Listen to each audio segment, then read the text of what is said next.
Assalamualaikum warahmatullahi wabarakatuh. Perkenalkan, nama saya Nuralia, NIM 181421345. Di sini saya akan menjelaskan materi jurnal saya yang berjudul Arsitektur Genetik Kuantitatif yang Spesifik, Jenis Kelamin Sifat pada Manusia. Pemetaan sifat-sifat yang kompleks secara genetik tetap menjadi salah satu yang terbesar. Tantangan dalam genetika manusia saat ini, seks bisa dianggap sebagai faktor lingkungan yang dapat mengubah keduanya.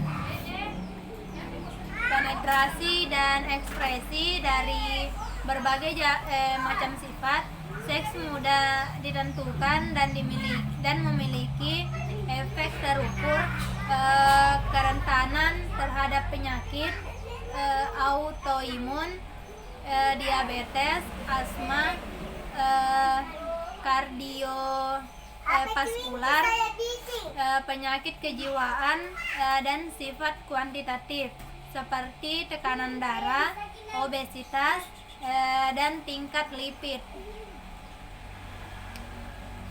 Ciri-ciri mulai dari morfologi yang mudah dikenali sampai perkembangan otak.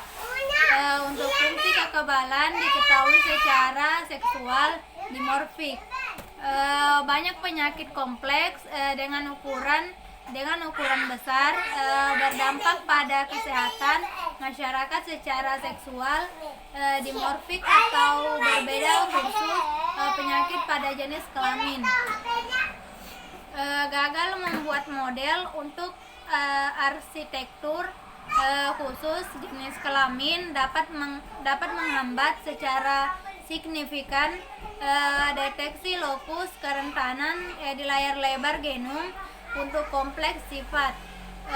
Pada manusia, meskipun terkadang gen kandidat diuji efek khusus jenis kelamin, beberapa sifat telah diuji untuk kerentanan khusus jenis kelamin, locus ability di layar lebar genom.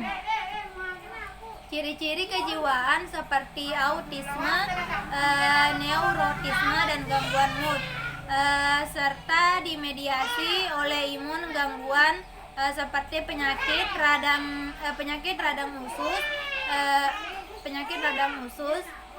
dan osteoartritis dalam menunjukkan keterkaitan khusus jenis kelamin. Kadar serotin dan serum kortisol di puteritas populasi pendiri juga telah menunjukkan arsitektur spesifik. Hormon insulin tidak dimorfik seksual, dan kortisol menunjukkan hanya bukti kecil dari perbedaan jenis kelamin. Perbedaan dalam kadar serotin misalnya dapat dijelaskan dengan ukuran sampel, bahwa sampel gabungan yang telah besar memiliki lebih banyak kekuatan untuk menerima model dengan parameter tambahan. Dalam kasus lain, penghilangan hubungan perselisihan antara kerabat lawan jenis dapat mempengaruhi model sampel khusus jenis kelamin. Dari 17 sifat kuantitatif yang dianalisis, hanya IDIC yang tidak terbukti keterkaitan sugestif. Dalam pemindaian genom di salah satu dari ketiga sampel. Dari 16 sifat yang tersisa, 9 menunjukkan bukti seks hubungan khusus yang didefinisikan di sini sebagai hubungan dengan perbedaan antar jenis kelamin memenuhi kriteria untuk signifikansi sugestif. 3 genom keterkaitan signifikan yang luas terdeteksi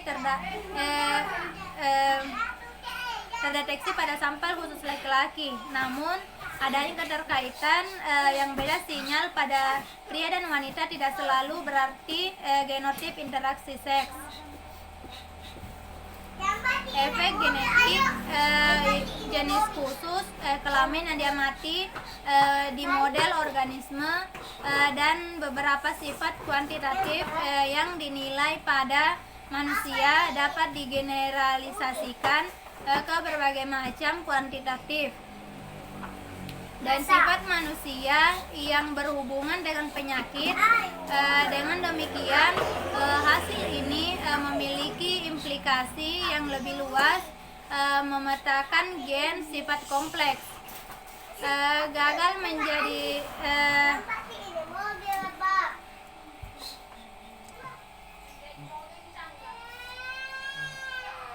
dapat menghambat deteksi lokus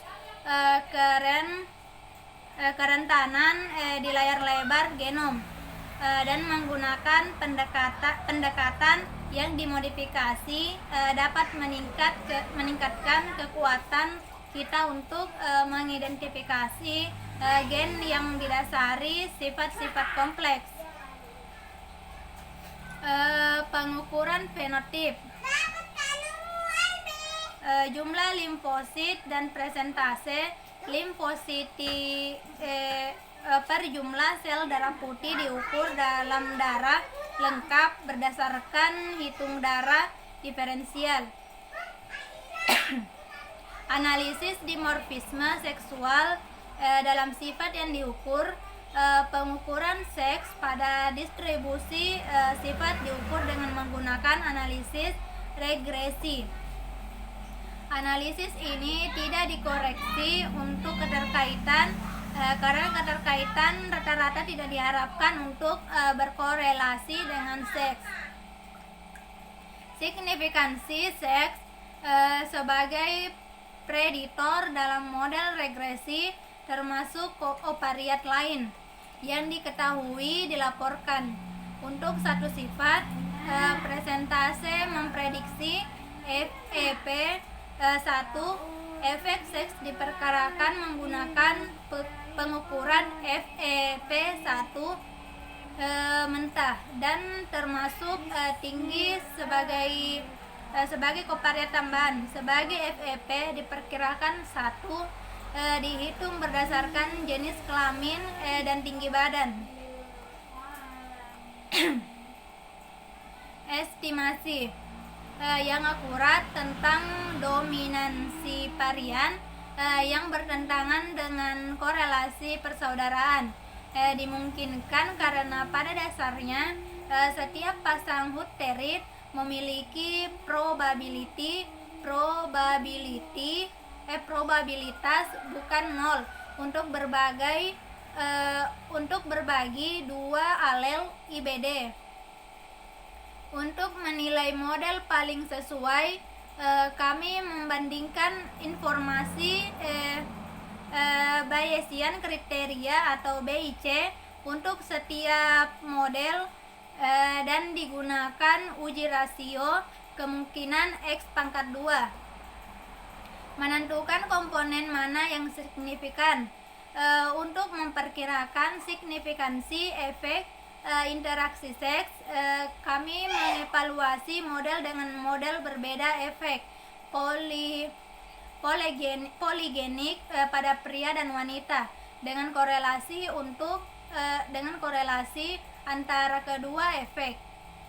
Dengan menggunakan uji rasio kemungkinan, kami membandingkan model dengan efek seks terpisah dengan di mana model dibatasi di kedua model jenis kelamin.